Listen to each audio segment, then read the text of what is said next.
Hello friends, अपन पढ़ रहे थे वैदिक गणित।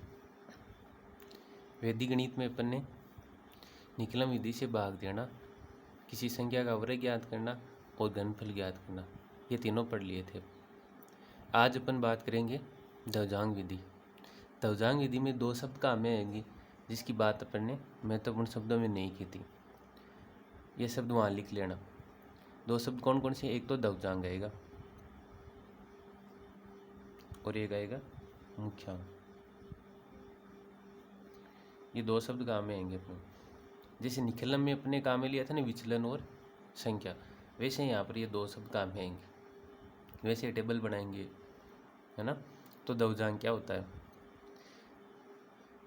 जिस संख्या का अपन भाग देंगे, जिस संख्या का अपन भाग देंगे, जैसे अपने पास 45 12 है, इसमें भाग देना है, मान लो 112 का भाग देना है अपन को। तो जिस संख्या का भाग दे रहे हैं उसके अपन क्या करेंगे? टुकड़े करेंगे। टुकड़े का मतलब खंड में विभाजित करेंगे इसको। जिस संख्या का भाग दे रहे हैं उसको अपन क्या करेंगे? खंड में विभाजित करेंगे। और खंड में विभाजित करने पर जो अंतिम या इकाई अंक वाला है, लास्ट वाला, ये तो होगा ध्वजांक। और शेष जो बच गया भाग, जैसे 11 बच गया, ये होता है मुख्यांक। ठीक है, बाकी अपन क्वेश्चन में करेंगे तब समझ में आ जाएगा। तो ये दो शब्द और लिख लेना, ध्वजांक और मुख्यांक। चलो अपन क्वेश्चनों पे आते हैं। क्वेश्चन नंबर 12 से लेकर के 15 तक हैं, ये सारे ध्वजांक विधि से हल करने अपन को। क्वेश्चन नंबर 12 है 4532 में भाग देना अपन को 112 का। तो कैसे हल करेंगे अपन? सबसे पहले तो अपन को ध्वजांक और मुख्यांक लिखना है। तो अपन लिखेंगे ध्वजांक। ध्वजांक कितना होगा? देखो, ध्वजांक में होता है, इसको विभाजित करेंगे अपन खंडों में, तो अंतिम खंड है वही क्या होता है? ध्वजांक। तो 2 हो गया। और मुख्यांक क्या होगा? अब कई बच्चे ऐसे बोलेंगे, सर ऐसे तो कर सकते हैं इसको कोई विभाजित, 1 और 12, तो ये 12 क्या हो जाएगा? ध्वजांक। लेकिन इसको हल करने में थोड़ी सी दिक्कत होगी। तो अपन को ध्वजांक हमेशा ही क्या करना है? अपन को छोटा रखना है। ध्वजांक 2 हो गया, मुख्यांक क्या हो गया? 11 हो गया। या ऐसे याद कर लेना कि ध्वजांक विधि में क्या करते हैं अपन? धज्जियाँ उड़ाते हैं, और ध्वजा हमेशा क्या होती है? छोटी होती है। तो ध्वजांक को हमेशा क्या रखना है? अपन को छोटा रखना है ना। ऐसे याद करने के लिए ध्वजांक लिख लिया, मुख्यांक लिख लिया। अब अपन को क्या करना होता है? इसमें टेबल बनानी होती है। जैसे अपन ने निखिलम विधि में बनाई थी, वैसे 3 खंडों की टेबल बनानी होती है। उसमें प्रथम खंड, मध्य खंड और अंतिम खंड था। वैसे इसमें 3 खंड बनाने अपन को। तो टेबल बनाते हैं अपन, और उसके विपरीत बनेगी भाई इसमें टेबल डालना। इसमें ऐसे ही बनेंगे। खंड तो 3 है इसमें भी, लेकिन उसमें वो प्रथम द्वितीय वाला वो नहीं लिखना है अपन को। अब यहाँ पर क्या लिखना है अपन को? दिख रहा है ना? यहाँ पर लिखेंगे अपन, नीचे तो लिखेंगे ध्वजांक। याद करो निखिलम में क्या लिखा था? यहाँ पर निखिलम विधि में यहाँ पर लिखा था अपने विचलन, सॉरी यहाँ पर नीचे क्या आएगा? मुख्यांक। मुख्यांक, और मुख्यांक कितना है? 11 है। तो यहाँ पर लिख देंगे अपन 11। और ऊपर क्या आएगा? ध्वजांक। ऊपर क्या आएगा? ध्वजांक। ध्वजांक कितना है? 2 है। ध्वजांक विधि में क्या करना होता है अपन को? सबसे पहले तो ध्वजांक क्या है, मुख्यांक क्या है, ये लिखेंगे। इसके बाद में क्या बनाएंगे अपन? एक सारणी बनाएंगे। सारणी में ऊपर ध्वजांक लिखेंगे। ध्वजा हमेशा ही क्या रहती है? मंदिर में देखते हैं ना अपन, ध्वजा क्या रहती है? ऊपर रहती है, सबसे ऊपर। तो ध्वजांक ऊपर रहेगा, नीचे कौन रहेगा? मुख्यांक रहेगा। और ध्वजा हमेशा ही क्या रहेगी? छोटी रहेगी। अब यहाँ क्या करना है अपन को? जितने अंक ध्वजांक में, देखो निखिलम में तो अपन ने लिए थे, आधार में जितने 0 थे उतने अंतिम पद में अंक लिए थे अपन।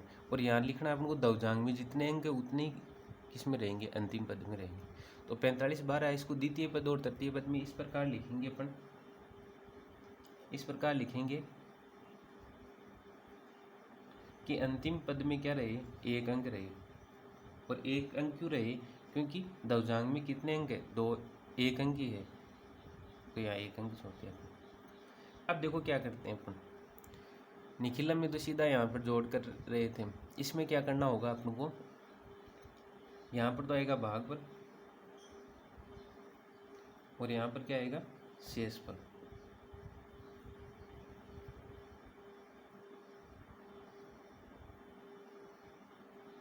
ये सभी सारणी ऐसे बनेंगी, कोई सा भी क्वेश्चन आ जाए दवजांग का, सब में सारणी ऐसे बनेगी। तो ये सारणी का फॉर्मेट थोड़ा सा देख लेना आप।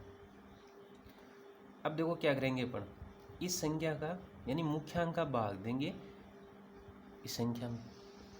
भाग देने के बाद में जो भागफल आएगा उसको गुणा करवाएंगे अपन दवजांग से और फिर घटाएंगे। वीडियो को फिर से रिमाइंड करके देख लेना। क्या बोला मैंने, मुख्यांक का भाग देंगे संख्या में, जो भागफल आएगा उसको गुणा करेंगे दवजांग से। सेम यही प्रोसेस रहेगी लास्ट तक, जब तक आंसर नहीं आ जाता तब तक यही प्रोसेस लगाएंगे। और साथ में अपन को लिखने हैं संकेत, क्योंकि ये 2 नंबर का क्वेश्चन आएगा। वैदिक गणित ये अपने 4 नंबर की है। वैदिक गणित कितने नंबर की है, 4 नंबर की है, जिसमें से 2 तो 1-1 नंबर के क्वेश्चन आएंगे और एक क्वेश्चन आएगा बड़ा 2 नंबर का, वो आएगा दवजांग विधि से। दवजांग आए या सूत्र प्रत्यार आ जाए या फिर निकलम विधि आ जाए। साथ में अपन को संकेत लिखने, और संकेत कैसे लिखने, जैसे जैसे अपन इसको हल करेंगे बस वो बातें संकेत के रूप में लिखनी। जो बातें अपन यहाँ पर हल करेंगे वो बातें संकेत के रूप में लिखनी। और यदि आप संकेत पहले लिखोगे तो ठीक रहेगा, क्योंकि गलत होने की संभावना बहुत कम रहेगी। चलो लेते हैं भाग। इस 11 का भाग देना है अपन को, मुख्यांक 11 है तो ना, 11 का भाग देना है इसमें। तो पहले 4 में दे, 4 में नहीं जाएगा तो 45 लेंगे अपन। तो 45 में भाग देना है अपन को। देखो जो मैं बोल रहा हूँ ना वही लिखेंगे अपन यहाँ पर। 45 में भाग देना है किसका, 11 का। अब भाग देंगे 11 का तो भागफल क्या आएगा और शेषफल क्या आएगा। किसी संख्या में भाग देते हैं तो भागफल क्या आता है, शेषफल क्या आता है, ये तो लिखते हैं। तो ये लिख दो यहाँ पर। अपन ने 11 का भाग दिया 45 में, 11 चौक 44, 4। भागफल कितना आ गया 4, और शेषफल कितना आएगा 44। देखो 45 माइनस ऐसे भाग दे करके देख लो। अपन भाग दे रहे हैं 45 में किसका, 11 का, 44 माइनस बच गया 1 और 4 बार। शेषफल कितना है 1 है और भागफल कितना है 4 है। अब अपन ने क्या पढ़ा था कि जो भागफल है इसको गुणा करेंगे अपन। भागफल को किससे गुणा करेंगे, दवजांग से गुणा करेंगे और फिर इसमें से घटाएंगे। तो अपन नीचे क्या लिखेंगे सेकंड पॉइंट में, पहला पॉइंट तो जो भाग दिया वो लिख दिया अपन ने, शेषफल ये आ गया। नीचे लिखेंगे नया भाज्य। नया भाज्य बराबर क्या होगा, नया भाज्य कितना आएगा, देखो शेषफल है, शेषफल को यहाँ लिखना अपन को। यहाँ पर ये 2 अंकों में तो दे लिया अपने भाग, तो यहाँ लिखना है शेषफल को। तो देखो 1 ये 3 कितना हो गया, नया भाज्य कितना हो गया 13 हो गया। ये तो होगा ना नई संख्या, ये तो बनी अपने पास भाई। ये 45 में भाग दे लिया अपन ने, 4 बार गया भाग, और ये एक शेषफल बच गया। शेषफल को यहाँ लिखेंगे अपन, सब में इसे लिखेंगे शेषफल। शेषफल यहाँ लिख लिया अपन ने। तो नया भाज्य 1 और 3 कितना हो गया 13 हो गया। अब अपन थर्ड पॉइंट में क्या करेंगे, जो नया भाज्य है उसमें से अपन घटाएंगे किसको, किसको घटाएंगे, अभी बताया था ना आपको, जो भाग दिया है उसको दवजांग से गुणा करके घटाएंगे। तो अपन लिखेंगे संशोधित भाज्य। क्या लिखेंगे, ये पॉइंट सारे ध्यान रखने, सब में ये सेम ही लगेगा। संशोधित भाज्य बराबर नया भाज्य। नया भाज्य ये बनेगा ना, या शेष पर लिखने पर जो बनेगा वो नया भाज्य होगा। नया भाज्य माइनस, अब क्या लिखेंगे अपन, भागफल। भागफल गुणा, भागफल गुणा दवजांग। इस भागफल को गुणा करवाना है किसे, दवजांग से। यहाँ भागफल भी लिख देना साथ में, कितनी बन गया 4। भागफल गुणा क्या लिखेंगे, दवजांग। मान रखो यहाँ पर। तो संशोधित भाज्य क्या आ जाएगा, नया भाज्य 13 है माइनस भागफल कितना है 4 गुणा दवजांग कितना है 2। तो 13 माइनस 4 2 8, तो कितना आ गया 5 आ गया। अब इस 5 में भाग देंगे, जो शेषफल आएगा उसमें भाग देंगे। तो चौथा पॉइंट क्या हो जाएगा अपने पास, 5 भाग, किसका भाग देना, भाग हमेशा मुख्यांक का देना है। 5 भाग 11, तो भागफल कितना आएगा, भागफल कितना आएगा 0 आएगा भाई। 5 में 11 का भाग एक बारी नहीं जाएगा तो 0 आएगा। और शेषफल कितना आएगा, शेषफल आएगा 0। सॉरी कितना आएगा 5 आएगा। भाई 5 है अपने पास, इसमें अपन 0 बार भाग देंगे तो 0 बार जाएगा और माइनस करेंगे तो 5 है, शेषफल 5 और भागफल कितना 0। अब बस वही करना है, देखो ऊपर वाला लिखा ना अपन, ये 3 लाइनें याद रखनी है अपन को, आगे बस कितना ही बड़ा क्यों सुनो आगे ये लगाते रहेंगे। अब क्या लिखेंगे अपन,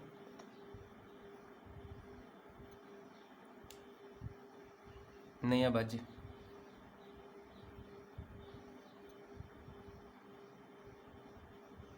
नया भाज्य शेषफल कितना है 5 है, तो 5 को कहाँ लिखेंगे अपन, यहाँ तक तो काम हो गया अपना, 5 को यहाँ लिखेंगे तो कितना हो गया नया भाज्य बराबर 52।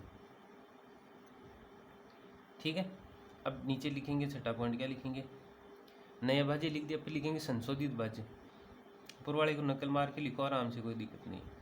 संशोधित भाज्य 1-2 क्वेश्चन हल करेंगे तब रहेगी दिक्कत देखने वाले, फिर तो अपने आप ही पेन चलेगा ना। संशोधित भाज्य बराबर क्या होगा, सेम ही लगेगा नया भाज्य माइनस भागफल गुणा दवजांग। रखो मान, नया भाज्य कितना है 52 माइनस भागफल कितना है अपने पास, भागफल 0 और गुणा दवजांग कितना है 2, तो 0 2 से गुणा हो तो 0 हो गया और 52 में से 0 गया तो ये 52 है। अब अपन क्या करेंगे, यहाँ तक भाग दे लिया,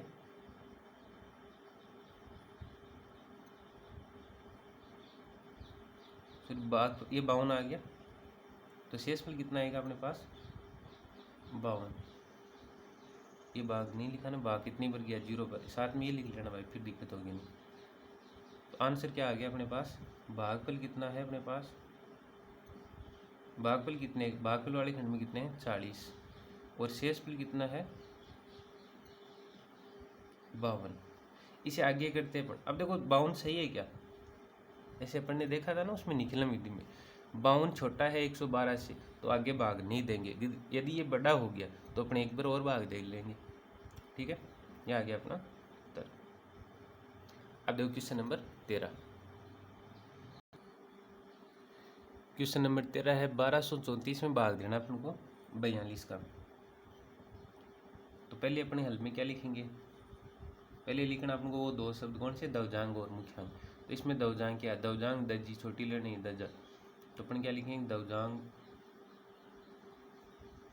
बराबर कितना आएगा 2 और जो बच गया वो क्या होता है मुख्यांग, यहाँ पर लिख देना। मुख्यांग कितना है 4 है। अब वही अपन को सुंदर सी टेबल बनानी है, यहाँ आएगा अपना भागफल, ये फॉर्मेट सभी टेबल का सेम रहेगा, यहाँ आएगा शेषफल, 2-3 बार प्रैक्टिस करना हो जाएगा फिर ना। यहाँ आएगा अपना मुख्यांग, क्योंकि दर्जा हमेशा क्या लगानी है अपन को ऊपर, दवजांग, दवजांग कितना है 2 है, मुख्यांग कितना है 4 है। अब संज्ञा यहाँ पर इस प्रकार लिखेंगे, किस प्रकार कि इसका अंतिम पद क्या रहे, अंतिम पद में उतना अंक रहे जितना दवजांग में, 1 2 3 यहाँ रहेगा और 4 यहाँ रहेगा। अब इस संख्या मुख्यांग का भाग देना है इसके अंदर, और जो नया भाज्य आएगा उसमें से घटाना अपन को भागफल गुणा दवजांग। ठीक है, तो साथ में अपन क्या लिखेंगे संकेत लिखेंगे,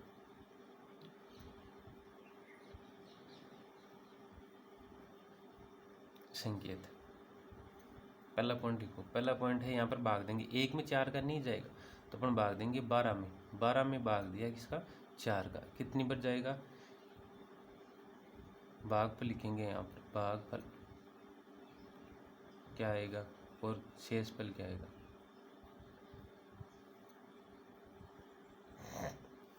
तो भाई 4 का भाग 12 में 3 बार जाता है तो भागफल 3 और शेषफल कितना आएगा 0, पूरा पूरा चला गया ना, 12 में भाग देंगे अपन 4 का, 4 3 12 माइनस 0 और यहाँ पर 3 बार, तो ये 0 आ गया शेषफल। अब क्या करते हैं अपन, अब लिखते हैं सेकंड पॉइंट में नया भाज्य, नया भाज्य क्या होगा भाई, शेषफल कितना है 0 है, यहाँ तक भाग दे लिया अपन ने, 0 यहाँ लिखो, 3 0 तो कितना हो गया 3 हो गया। नया भाज्य कितना आएगा अपने पास? 3 आएगा या 0.3 आएगा, एक ही बात है। अब नया भाज्य में से अपन घटाएंगे थर्ड पॉइंट में संशोधित भाज्य, वो शब्द याद रहे ना, संशोधित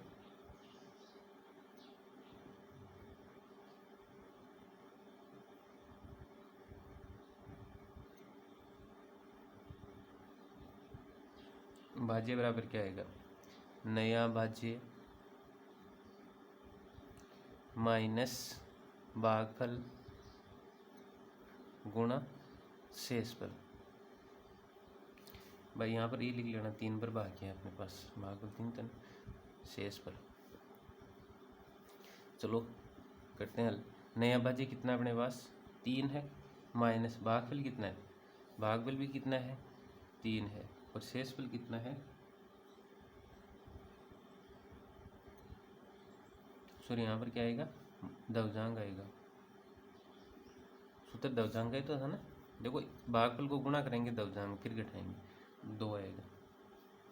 तो हल करेंगे, कितना हो गया? 3 2 6 माइनस के 3, और ये माइनस में आ गया तो फिर अपन को एक कम संख्या का भाग देना, एक बार कम संख्या। जैसे 4 का भाग दिया अपन ने 3 बार, तो इसको एक कम कर लेना, 2 पर ही देना है, और शेषफल बचेगा वो यहाँ लिख लेना है 4।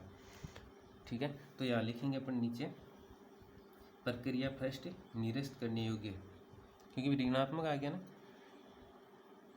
तो अपन क्या लिखेंगे? प्रक्रिया फर्स्ट निरस्त करने योग्य। कुछ बच्चे क्या करते हैं, यहाँ ऋणात्मक आते हैं, इसको पूरे को काटते हैं। भाई पूरा नहीं काटना, अपन को दिखाना होता है ये कि यहाँ से ऋणात्मक चिन्ह आया, तब अपन ने आगे एक बार भाग कम दे करके या भागफल 1 कम करके फिर हल किया इसको, प्रक्रिया को निरस्त कर दिया। अब आएगा अपना सेकंड पॉइंट। अब अपन को क्या करना है? 12 में भाग तो देना है 4 का ही, सेम ये प्रोसेस रहेगी, लेकिन यहाँ पर भागफल कितना लिखेंगे अपन? भागफल 2 बार ही देना अपन। 12 में भाग देना है 4 का, अपन 2 बार ही लिखेंगे, 8 बच गया तो यहाँ पर 4 बच गया, और 2 बार ये लिखेंगे अपन। और ये भागफल पहले वाला कट जाएगा, यहाँ से ऐसे क्रॉस कर देना। भागफल कितना आ गया? 2 आ गया। शेषफल कितना आएगा? 4 आएगा।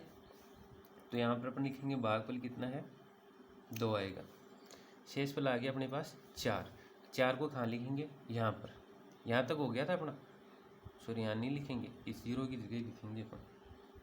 0 को काट देंगे अपन, जो प्रक्रिया निरस्त कर दी ना उसको ऐसे क्रॉस कर देना है। 4 आएगा यहाँ पर, तो 4 3 कितना हो गया? 43 हो गया। तो नया भाज्य क्या आएगा? नया भाज्य बराबर कितना होगा? 4 3 43 हो गया ना, 43 हो गया। अब अपन लिखेंगे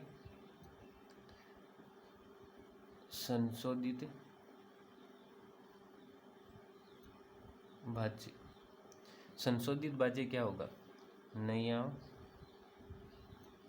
भाज्य माइनस, ये बार बार लिखना आप ताकि ये याद हो जाए आपको। नया भाज्य माइनस, या ऐसे यहाँ से देख के लिख दो, भागफल गुणा दवजांग।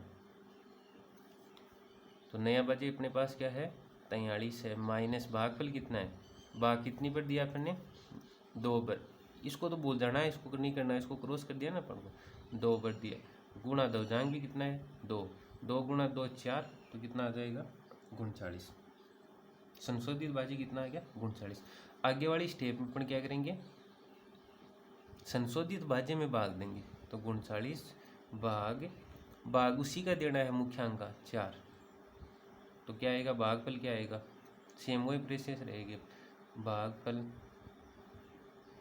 देखो 9 चौक 36, 9 चौक 36, तो कितना आएगा? भागफल 9 आएगा। और शेषफल कितना आएगा? 9 चौक 36 और 39 में 36 क्या? 3। ये भाग दे करके देख लेना कितना आएगा? 3। दिख नहीं रहा है क्या? भागफल ये तो दिख रहा है ना। शेषफल कितना आएगा? 9 आएगा। क्या भागफल बराबर 9 और शेष पर 3 आएगा। चलो यहाँ लिख लेते हैं। अब क्या करेंगे अपन, नया भाज्य बनाएंगे। तो नया भाज्य देखो यहाँ तक तो कर लिया अपन ने 43 तक, तो यहाँ लिखेंगे नया भाज्य के लिए ये 3 है तो 3 यहाँ लिखो, 3 यहाँ लिखेंगे। नया भाज्य कितना हो गया, 34 हो गया। नया भाज्य कितना हो गया, 34। तो अब लिखेंगे अपन संशोधित भाज्य। आगे वाले पॉइंट है ना, ये 8 हो गया और ये हो गया 9। संशोधित भाज्य बराबर क्या होगा, नया भाज्य माइनस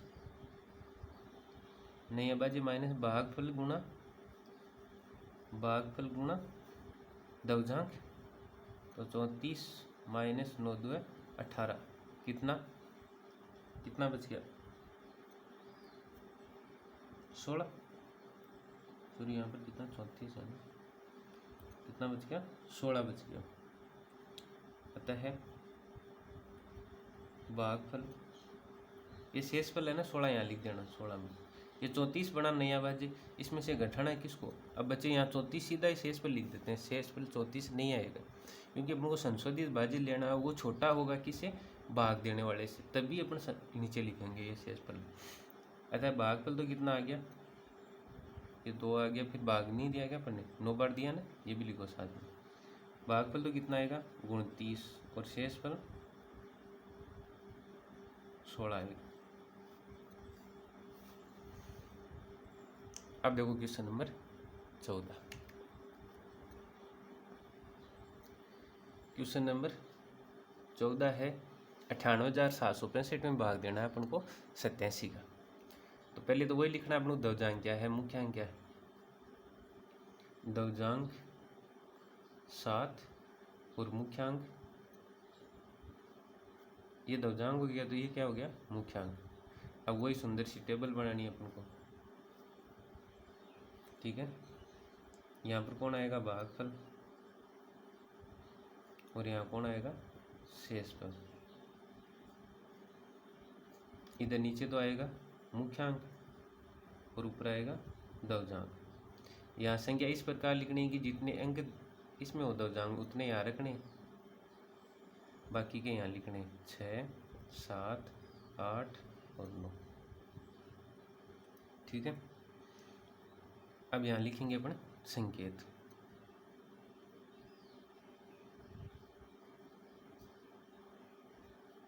संकेत का पहला पॉइंट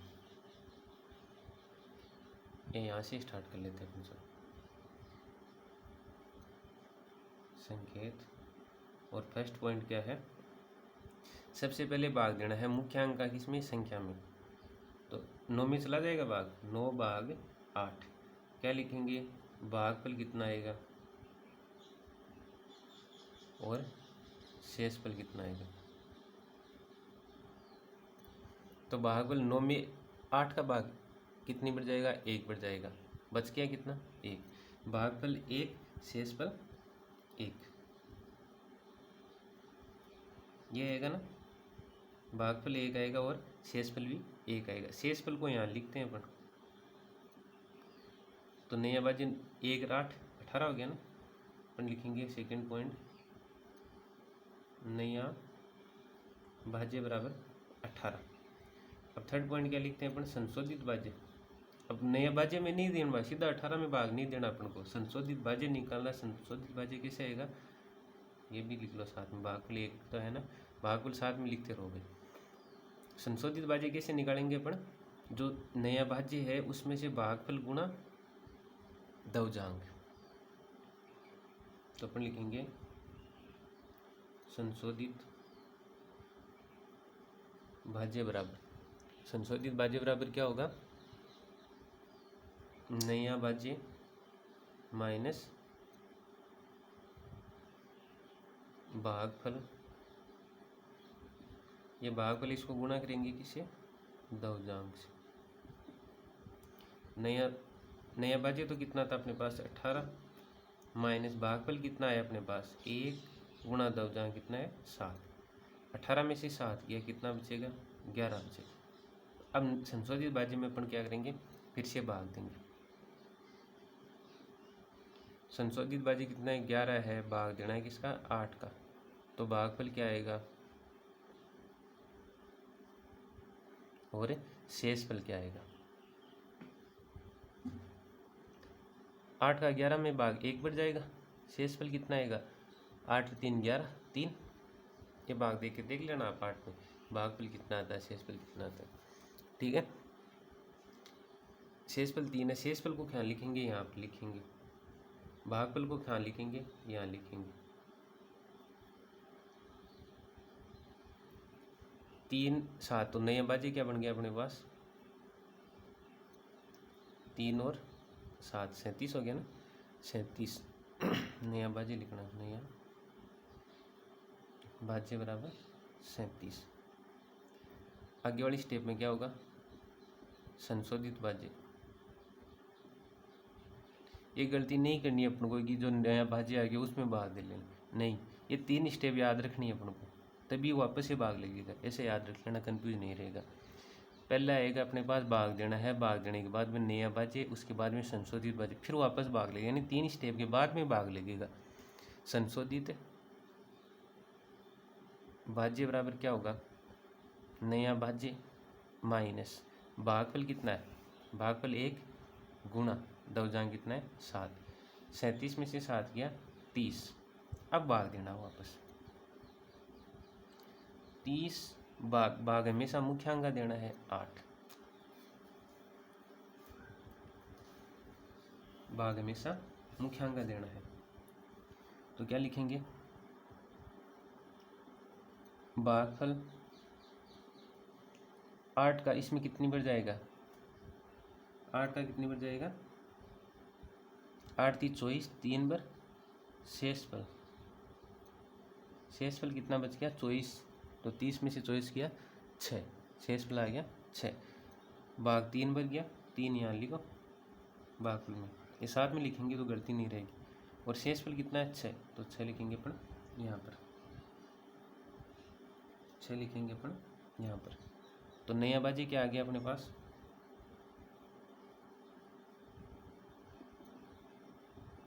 नया बाजी बराबर क्या आएगा? 6 6 कितना हो गया? 66। 6 6 12 नहीं करना है, 6 6 66। अब लिखेंगे अपन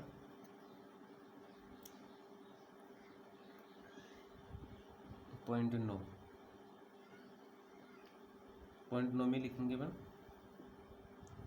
संशोधित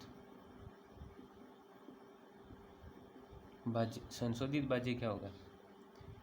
नया भाज्य, वो सूत्र लिख लेना आप, मैं सीधा बता रहा हूँ। नया भाज्य माइनस भागफल गुणा दवजांग, 66 माइनस 7 या 21, कितना हो गया? 66 माइनस 21 कितना हो गया? 45। तो यहाँ सीधा लिख दो 45, इसको हल करेंगे तो कितना आएगा? 45। अब संशोधित भाज्य आ गया, नहीं देखो 1 2 3, 3 स्टेप के बाद में वापस से भाग लगेगा, 2 भाग। 45 भाग किसका? मुख्यांक का 8, कितनी बढ़ जाएगा? भाग 8 पंजो 40, भागफल बराबर हो गया 5 और शेषफल 45 में 40 किया 5, भागफल 5 और शेषफल 5। देखो शेषफल यहाँ, भागफल यहाँ, शेषफल हमेशा यहाँ आएगा। देखो शेषफल लिख रहे हैं सारे। अब अपन क्या लिखेंगे? 11 पॉइंट में लिखेंगे अपन नया भाज्य। नया भाज्य कितना गया? 5 5 55। शेषफल नहीं लिखना है 55, क्योंकि अपन को संशोधित भाज्य निकालना। उसके बाद में देखेंगे संशोधित भाज्य छोटा है भाग देने वाले से, तब तो वो क्या हो गया? शेषफल हो गया, अन्यथा आगे भाग देंगे। नया भाज्य 55 हो गया। अब लिखेंगे अपन 12वां पॉइंट संशोधित भाज्य। फॉर्मूला क्या है संशोधित भाज्य का? नया भाज्य माइनस भागफल गुणा, भाग कितना है? 5, भागफल गुणा दवजांग।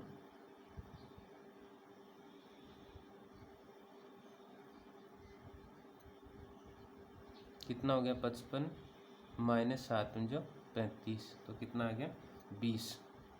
ये आ गया अपने पास शेषफल। यहाँ कितना आएगा 20 आएगा, शेषफल 20 और भागफल कितना आएगा 1135। भागफल कितना आएगा 1135।